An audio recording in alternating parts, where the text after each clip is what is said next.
Doma Sports Talk worldwide with some news from the world of boxing. So y'all know what time it is. You ain't in a rush to get concussed. Let's talk light heavyweights, right? Let's talk light heavyweights. And we're going to talk ELEIDER Alvarez. You know, your boy's 24-0 with 12 KOs coming off of that sensational win, KO win over Sergey the Crusher Kovalev, right? And, you know, I've heard in two separate articles, you know, that he's supposed to be the weak link in the light heavyweight division. And I'm just not so sure about that, guys. You know, going back and looking on his fights, beating Lucien Boutte, John Pascal, had basically Canada on lockdown. You know, he lives there. Had him on lockdown. Now, it's not his fault. He was waiting 2 years on your boy Adonis Stevenson. But Adonis Stevenson probably knew what time it was, fighting other people. This guy's probably not the weak link, guys. I mean, you know, we do have pretty good light heavyweights now, champions. Adonis Stevenson, who I think should be number one, period. Adonis Stevenson, man, he's 29-1, 24 KOs, and he's took a few O's.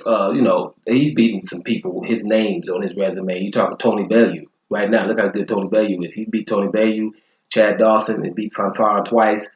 I think because of respect, he's been there for a long time, 40 years old. I think he should be number one. But when you're talking Dmitry Bivol and Artur Beterbiev, then questions come up. Now, Artur Beterbiev, now he's 13-0 with 13 KOs. You know, you got to give him somebody who's 13-0 with 13 KOs and then beat some people. Okay, he's taking 2 O's, right, and 2 people with 1 loss. So, you know, you're going to have to give him some respect at 13-0. Now, Dmitry Bivol, on the other hand, is 14-0 with 11 KOs, right? And his greatest claim to fame so far is beating Sullivan Barrera. And that's awesome to me, okay, because Sullivan Barrera is not a joke. Okay, let's be straight up. He lost to Andre Ward and now Bivol. That's it. So that's a big win.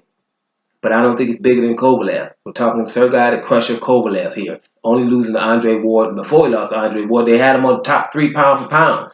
You know, pound for pound. The fight with Andre Ward was considered the pound for pound fight until Andre Ward won it. And then they started having questions.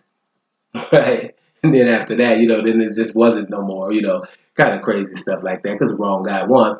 But you're talking about one losing to the all-time greats. Come back and he beat Shabransky and he beat another guy, I forget his name right now. So he was in good form, they thought.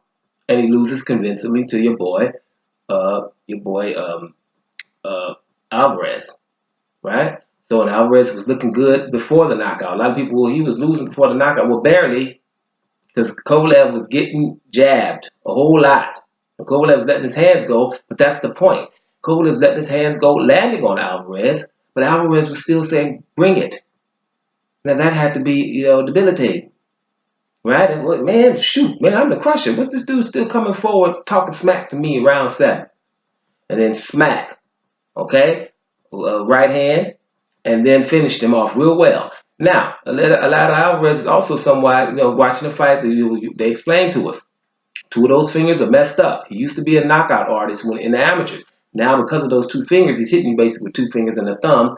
He's not knocking people out now. He's turning himself more into a technician, right? So you're looking at that storyline, and I'm just going to say this. All those guys, Beterbiev, Adonis Stevenson, or Bivol, if they mess around, well, Bivol is more, Bivol, now that's another, he's more technical. But I would say that either they knock ELEIDER Alvarez out, or they're going to have a problem beating him on points.